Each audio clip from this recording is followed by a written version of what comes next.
What's the first physical feeling that hits you when you think about your money? Is it a tightness in your chest, a pit in your stomach? Maybe it's a fog of confusion, a wave of guilt, or just a nervous urge to close that browser tab and think about it later. You're not bad with money, and you're not irresponsible. You are a human being operating with a brain that was never designed for the modern financial world. Your ancient neural hardware is trying to navigate a digital, abstract, and hyper-complex landscape of credit scores, index funds, and monthly subscriptions. No wonder it feels overwhelming. Welcome back to the Student of Life podcast. I'm your host, Olivia Vasilev. Over the past 3 weeks, we built powerful parts of our outer toolkit. We've learned how to learn from everyone, how to ask for anything, and how to connect on a neurological level. These skills create opportunity, growth, and income. But without a foundational system to manage that income, to create security and freedom from it, all that growth can feel hollow, anxious, out of control. Today, we're tackling one of the most emotionally charged yet essential life skills. We are stripping away the shame, the jargon, and the intimidation. We are viewing personal finance not through the lens of complex spreadsheets, but through the lens of your own brain's wiring. This is Demystifying Your Personal Finances, a neuropsychologist's guide to building wealth and peace of mind. To build a better system, we must first understand why our default system is so fraught. Money isn't just numbers. To your brain, money is survival, status, security, and freedom.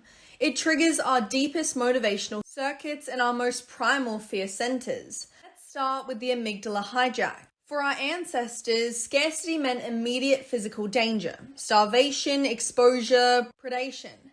Today, when you see a low bank balance or an unexpected bill, the same ancient alarm bell rings. Your amygdala floods your system with cortisol. Your prefrontal cortex, the seat of rational planning and long-term thinking, goes offline. You don't think, you react. You might avoid, you might panic, you might make an impulsive decision to make the fear stop. This is why we put off looking at our statements. It's not laziness, it's a neurobiological avoidance of a perceived threat. Then we have hyperbolic discounting, a dominant flaw in our brain's decision-making software. Our limbic system values immediate rewards disproportionately over future ones. A dopamine hit from a purchase now feels concretely good. The abstract delayed reward of financial security in 30 years feels like nothing. Your brain is wired to choose the latte and the dopamine today, even if it logically knows the future compound interest is more valuable. It's not a lack of willpower. It's a mismatch between your neural wiring and our long-term goals. This is compounded by the pain of paying. Neuroeconomics research shows that spending money, especially with cash or direct debit, activates the insular cortex, the same region that lights up when we experience physical pain. Your brain literally registers spending as an ouch. To avoid this pain, we've created frictionless spending, one-click purchases, tap-and-go cards, which disconnects the pain from the act, making overspending terrifyingly easy. Finally, we live in a sea of social comparison. Thanks to social media, we are constantly bombarded with curated highlights of other people's consumption. Vacations, gadgets, homes.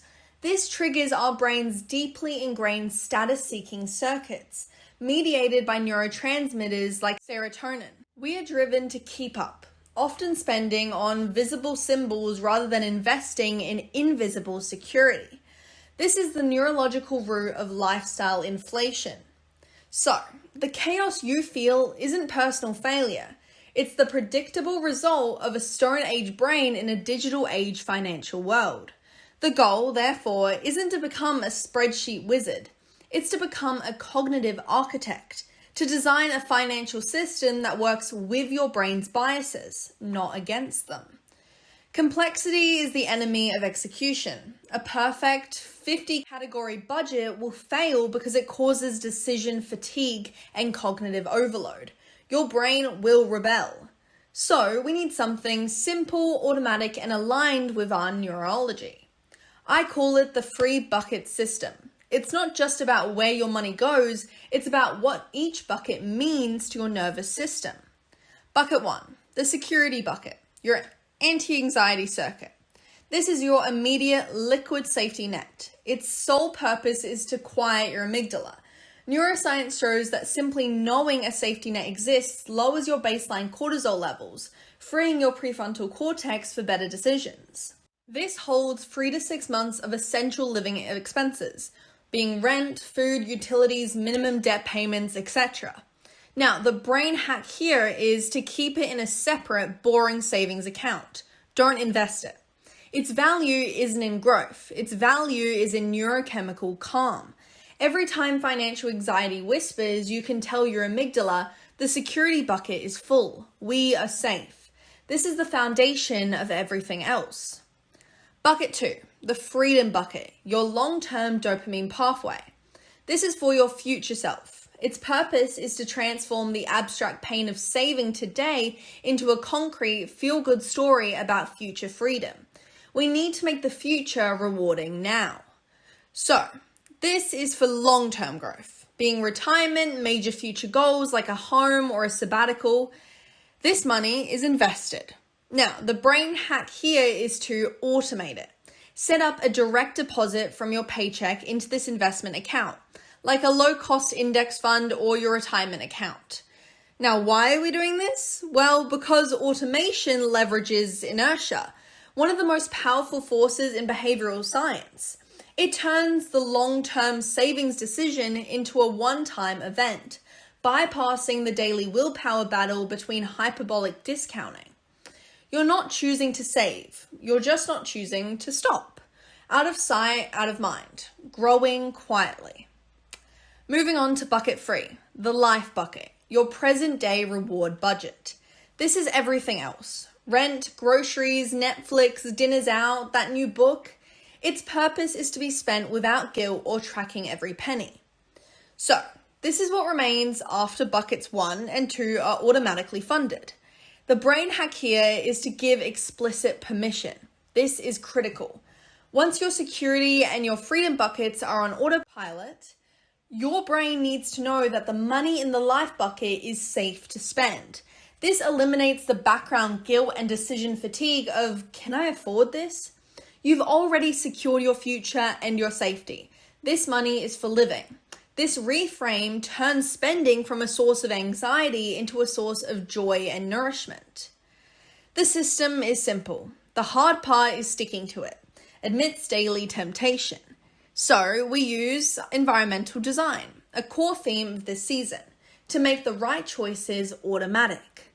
First, create friction for spending and remove it for saving.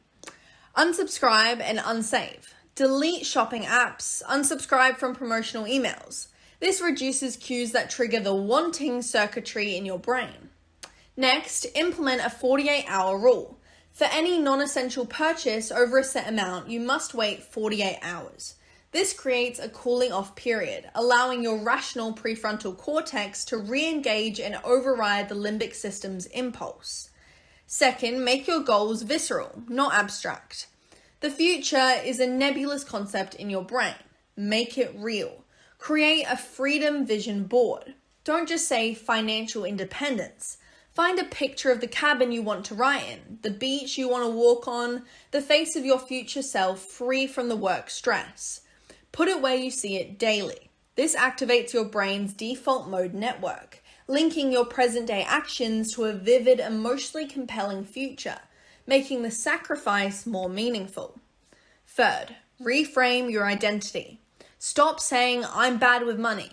Your language shapes your neural pathways. Start saying, I'm a person who prioritizes security.